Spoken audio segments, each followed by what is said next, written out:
প্রিয় ও স্নেহের 2025 সালের নতুন বছরের নবম শ্রেণীর ছাত্রছাত্রী বন্ধুরা, আশা করি তোমরা সবাই ভালো আছো। আজ আমরা যে বিষয়টি নিয়ে আলোচনা করব, নবম শ্রেণীর ফার্স্ট সামারি অর্থাৎ প্রথম পর্যায়ক্রমিক মূল্যায়নের জীবন বিজ্ঞানের সিলেবাস, প্রশ্নকাঠামো এবং নমুনা প্রশ্নপত্র নিয়ে। প্রথমে তোমরা সিলেবাসটা শুনে নাও কী কী বিষয় তোমাদের ফার্স্ট সামারি অর্থাৎ প্রথম পর্যায়ক্রমিক মূল্যায়নে থাকবে। প্রথম পর্যায়ক্রমিক মূল্যায়নের ক্ষেত্রে ফুল মার্কস থাকবে তোমাদের 50, তার মধ্যে তোমাদের 40 নম্বর লিখিত পরীক্ষা হবে আর 10 নম্বরে তোমাদের প্রজেক্ট জমা দিতে হবে। 40 নম্বর লিখিত পরীক্ষা হবে, তার সিলেবাসটা দেখে নাও। তোমাদের থাকবে জীবন ও তার বৈচিত্র্য, আর থাকবে জীবন সংগঠনের স্তর অর্থাৎ প্রথম এবং দ্বিতীয় অধ্যায়। এবার তোমরা নমুনা প্রশ্নপত্র দেখে নাও। দেখো, সরাসরি স্ক্রিনে কিন্তু তোমরা নবম শ্রেণীর ফার্স্ট সামারি অর্থাৎ প্রথম পর্যায়ক্রমিক মূল্যায়নের জীবন বিজ্ঞানের কোশ্চেন পেপারটা দেখতে পাচ্ছ। ফুল মার্কস তোমাদের রয়েছে 40 আর সময় তোমাদের রয়েছে 1 ঘন্টা 30 মিনিট। প্রথমে তোমাদের রয়েছে বিভাগ ক, একে দাগে রয়েছে সঠিক উত্তর নির্বাচন করে লেখো যে কোনো 7টি প্রতিবষ্টি মান 1 করে 1 × 7 = 7। যে বিপাকে জীবের শুষ্ক ওজন বৃদ্ধি পায় তাকে বলা হয় অপচিতি, উপচিতি, সমচিতি, কোনোটি নয়, উত্তর হবে উপচিতি। মাইক্রোস্ফিয়ার কথাটি প্রথম উল্লেখ করেন মিলার, হ্যালডেন, সিডনি ফক্স ও পারিন, উত্তর হবে সিডনি ফক্স। পক্ষী সম্পর্কিত প্রাণীবিদ্যা শাকে বলে অর্নিথোলজি, ইকোলজি, এন্টোমোলজি, অর্নিথোলজি, উত্তর হবে অর্নিথোলজি। সম্পর্কযুক্ত জীবকে গোষ্ঠীভুক্ত করার পদ্ধতিকে বলে নামকরণ, শ্রেণীবিন্যাস, শনাক্তকরণ, হায়ারার্কি, উত্তর হবে শ্রেণীবিন্যাস। ডিএনএ ও আরএনএর গঠনগত একক কোনটি? নিউক্লিওসাইড, পেন্টোজ শর্করা, নিউক্লিওটাইড, অ্যামিনো অ্যাসিড, উত্তর হবে নিউক্লিওটাইড। রক্ত সঞ্চালনে সাহায্য করে কোন ভিটামিন? এ, ডি, ই, কে, উত্তর হবে কে। কোষ আবিষ্কার করেন যে বিজ্ঞানী? সোয়ান, রবার্ট হুক, স্লেন্ডেন, লিউয়েন হক, উত্তর হবে রবার্ট হুক। পরে তোমাদের রয়েছে বিভাগ খ, একটি বাক্য উত্তর যে কোনো 3টি প্রতিবষ্টি মান 1 করে 1 × 3 = 3। সবচেয়ে ক্ষুদ্রতম কোষের নাম কি? উত্তর হবে মাইক্রোপ্লাজমা গ্যালিসেপ্টিকাম। কেঁচো কোন পর্বের প্রাণী? অ্যানিলিডা। তারা মাছের গমন অঙ্গের নাম কি? নালীপদ। কোন খনিজ পেশি সংকোচনে সাহায্য করে? ক্যালসিয়াম। কোন ভিটামিনের অভাবে স্করভি রোগ হয়? Vitamin C. 3 শূন্যস্থান পূরণ করো যে কোনো 2টি প্রতিবষ্টি মান 1 করে 1 × 2 = 2। গমনে অক্ষম একটি প্রাণী হলো স্পঞ্জ। অ্যামিবা ড্যাশ রাজ্যের জীব? প্রোটিস্টা। জীবদের গঠনগত ও কার্যগত একককে ড্যাশ বলে? উত্তর হবে কোষ। ভিটামিন ড্যাশ এর অভাবে বন্ধ্যাত্ব রোগ লক্ষণ প্রকাশ পায়? Vitamin E. তাদের সঠিক বাক্যের বায়োটিক আর ভুল বাক্যের পাশে ক্রস চিহ্ন দাও যে কোনো 2টি। নীলাভ সবুজ শৈবাল মনের রাজ্যের অন্তর্ভুক্ত? উত্তর হবে ঠিক, তাহলে টিক চিহ্ন দেবো বা সত্য লিখব। ইস্ট এক প্রকার এককোষী ছত্রাক? উত্তর হবে ঠিক, তাহলে আমরা টিক চিহ্ন দেবো বা সত্য লিখব। উদ্ভিদ কোষে নিউক্লিয়াস থাকে না? উত্তর হবে ভুল, তাহলে আমরা মিথ্যা লিখবো বা ক্রস চিহ্ন দেবো। 5 দাগের স্তম্ভ মিলাও প্রশ্নের মান 1 করে 1 × 4 = 4। ক স্তম্ভে রয়েছে পৃথিবীতে বর্তমান জীব প্রজাতির সংখ্যা, মাইক্রোস্ফিয়ার, সরল প্রোটিন, অ্যামিনো অ্যাসিড। খ স্তম্ভে রয়েছে স্বপ্রজননশীল পেপটাইড বন্ধন, 30 মিলিয়ন, অ্যালবুমিন। পৃথিবীতে বর্তমান জীব প্রজাতির সংখ্যা হবে 30 মিলিয়ন, মাইক্রোস্ফিয়ার হবে স্বপ্রজনন, সরল প্রোটিন হবে অ্যালবুমিন, আর অ্যামিনো অ্যাসিড হবে পেপটাইড বন্ধন। পরে তোমাদের রয়েছে বিভাগ ঘ, 6 দাগের সংক্ষিপ্ত উত্তর যে কোনো 6টি প্রতিবষ্টি মান 2 করে 2 × 6 = 12। প্রথম, মাইক্রোস্ফিয়ারের গুরুত্ব লেখো। প্রোটিনয়েড দ্বারা গঠিত মাইক্রোস্ফিয়ারের গুরুত্ব হলো 1, তারা দ্রাব্য অণু একত্রিত করে ও আকারে বৃদ্ধি পায়। 2, এটিপি ব্যবহারে সক্ষম। 3, স্বপ্রজননশীল। এজন্য বিজ্ঞানী সিডনি ফক্স মাইক্রোস্ফিয়ারকে প্রাণ সৃষ্টির পূর্ব গঠন বলে চিহ্নিত করেন।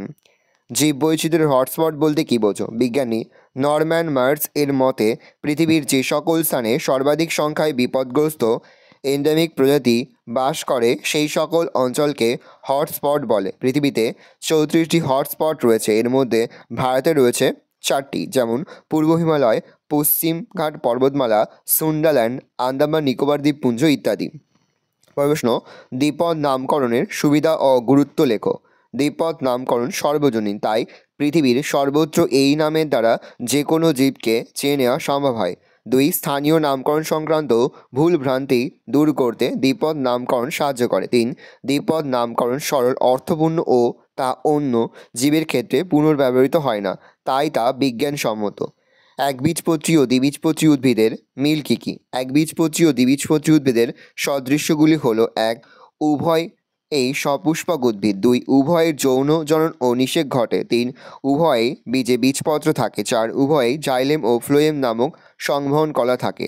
প্রশ্ন, জীবদেহে জলের ভূমিকা উল্লেখ করো। 1 জল জীবদেহের প্রধান গঠনগত উপাদান হিসেবে কাজ করে। 2 কোষীয় বিপাক সংগঠনে জল একটি আবশ্যক উপাদান হিসেবে কাজ করে। 3 ব্যাপন, অভিস্রাবণ, বাষ্পমোচন, পরিবহন, রেচন, জনন প্রভৃতি জৈবনিক প্রক্রিয়ায় জল গুরুত্বপূর্ণ ভূমিকা পালন করে। ভিটামিন ডি এর কাজ কি? ভিটামিন ডি এর কাজগুলি হলো: 1 অস্থির পুষ্টি ও বৃদ্ধিতে সাহায্য করা। 2 শিশুদের দাঁতের স্বাভাবিক গঠন বজায় রাখতে সাহায্য করা। 3 ক্ষুদ্রান্ত্রে ক্যালসিয়াম ও ফসফরাস শোষণে সাহায্য করা। 4 রক্তে ক্যালসিয়ামের মাত্রা নিয়ন্ত্রণের মাধ্যমে প্যারাথাইরয়েড গ্রন্থির সক্রিয়তা নিয়ন্ত্রণ করা। প্রশ্ন, লাইসোজোমকে আত্মঘাতী থলি বলে কেন? সজীব কোষ কোনো কারণে ক্ষতিগ্রস্ত হলে সেটির কার্যক্ষমতা নষ্ট হয়। এই অবস্থায় সংশ্লিষ্ট কোষটির লাইসোজোম বিদীর্ণ হয় এবং লাইসোজোমে উপস্থিত আর্দ্র বিশেষক ও উৎসেচক সমূহ নির্গত হয়ে সমস্ত কোষটিকে ধ্বংস করে। লাইসোজোম নিজে বিদীর্ণ হয়ে কোষটির ধ্বংস সাধন করে বলে একে আত্মঘাতী থলি বলা হয়। প্রাইমোরিয়াল ইউটিকল কি? এটি কোথায় দেখা যায়? প্রাইমোরিয়াল ইউটিকল উদ্ভিদ কোষের কেন্দ্রীয় কোষ গহ্বরটি অত্যাধিক বড় হয়ে নিউক্লিয়াস সহ প্রোটোপ্লাজমকে পরিধির দিকে সরিয়ে দেওয়ার কোষ পর্দার অভ্যন্তরে কোষের পরিধি বরাবর সজ্জিত প্রোটোপ্লাজমের যে পাতলা স্তর তৈরি হয় তাকে প্রাইমোরিয়াল ইউটিকল বলে। অবস্থান, এটি পরিণত উদ্ভিদ কোষের কোষ পর্দার পরিধি বরাবর অবস্থান করে। অগ্নাশয়কে মিশ্রগ্রন্থি বলে কেন? অগ্নাশয়ের বহিঃক্ষরা ও অন্তঃক্ষরা উভয় প্রকার ক্ষরণকারী অংশ থাকায় একে মিশ্রগ্রন্থি বলে। এর বহিঃক্ষরা অংশ থেকে অগ্নাশয়ী রস নির্গত হয় যা খাদ্যপাচনে সহায়তা করে। এর অন্তঃক্ষরা গ্রন্থির অংশ আইলেটস অফ ল্যাঙ্গারহ্যান্স থেকে ইনসুলিন, গ্লুকাগন প্রভৃতি হরমোন খরিত হয় যা রক্তে গ্লুকোজের মাত্রা নিয়ন্ত্রণে মুখ্য ভূমিকা পালন করে। পরে তোমাদের রয়েছে বিভাগ ঘ। 7-এর 1-এ রয়েছে কার্টা পর্বের প্রাণীদের শনাক্তকারী বৈশিষ্ট্য লেখো। বিজ্ঞানসম্মত নামসহ উদাহরণ দাও। 3+2। কার্টা পর্বের প্রাণীদের শনাক্তকারী বৈশিষ্ট্য: 1 এদের দেহে ভ্রূণ অবস্থায় অথবা সারা জীবন ধরে পৌষ্টিকনালীর পৃষ্ঠদেশে একটি নলাকার গঠন বা নোটোকর থাকে, তবে মেরুদণ্ডী প্রাণীদের ক্ষেত্রে পূর্ণাঙ্গ অবস্থায় এই নোটোকর মেরুদণ্ড দ্বারা প্রতিস্থাপিত হয়। 2 জীবনের কোনো একটি দশায় অথবা সারা জীবন ধরে এদের দেহে গলবিলীয় ফুলকা ছিদ্র বর্তমান। 3 এই পর্বের প্রাণীদের পৃষ্ঠদেশে দেহের দৈর্ঘ্য বরাবর ফাঁপা নলাকার স্নায়ুরজ্জু বা নার্ভ কর্ড থাকে। 4 এদের রক্ত সংবহনতন্ত্র বদ্ধ প্রকৃতির। বিজ্ঞানসম্মত নাম: ল্যাম্প্রে, পেট্রো, মাইজন, ম্যারিনাস। মানুষ: হোমো স্যাপিয়েন্স। অথবাদি রয়েছে হায়ারকির গঠন বলতে কী বোঝো? হায়ারকি পদ্ধতিতে শ্রেণীবিন্যাসের সুবিধা কী? হায়ারকি গঠন জীব গোষ্ঠীকে সব থেকে ছোট ধাপ থেকে ক্রমশ বড় ধাপে বা বড় থেকে ক্রমশ ছোট ধাপে বিন্যস্ত করার পদ্ধতিকে হায়ারকি বলে। একটি প্রাণীর বা একটি উদ্ভিদের সর্বাপেক্ষা নিম্ন ধাপ থেকে সর্বাপেক্ষা উপরের ধাপটিকে একসাথে হায়ারকির গঠন বলে।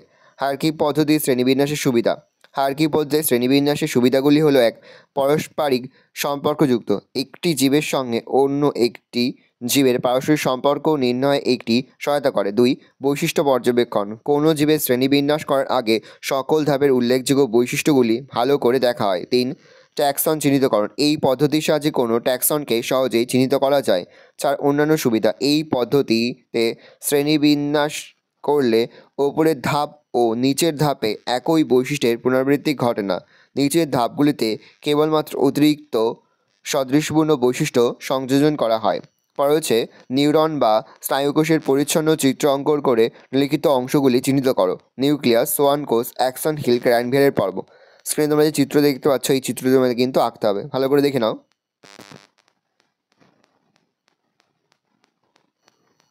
অথবাদি রয়েছে ভাজক কলা কাকে বলে ও তা কোথায় থাকে? এই কলার গঠনগত বৈশিষ্ট্য কাজ লেখো। ভাজক কলা উদ্ভিদ দেহে যে অপরিণত কলার কোষগুলি ক্রমাগত বিভাজিত হয়ে নতুন কোষের সৃষ্টি করে তাকে ভাজক কলা বা মেরিস্টেম্যাটিক টিস্যু বলে। ভাজক কলার অবস্থান উদ্ভিদের সমস্ত বর্ধনশীল অঙ্গে অর্থাৎ মূল, কাণ্ড ও পাতার অগ্রভাগে, পার্শ্বে বা স্থায়ী কলার মধ্যবর্তী অংশে ভাজক কলা অবস্থান করে।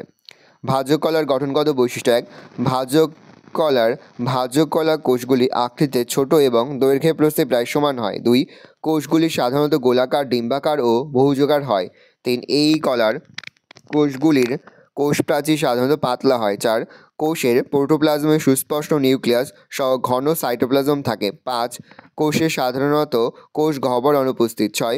কোষগুলি ঘন সন্নিবিষ্টভাবে থাকায় সেগুলির মধ্যে কোনো কোষান্তরণ রন্ধ্র থাকে না। ভাজক কলার কাজ। 1.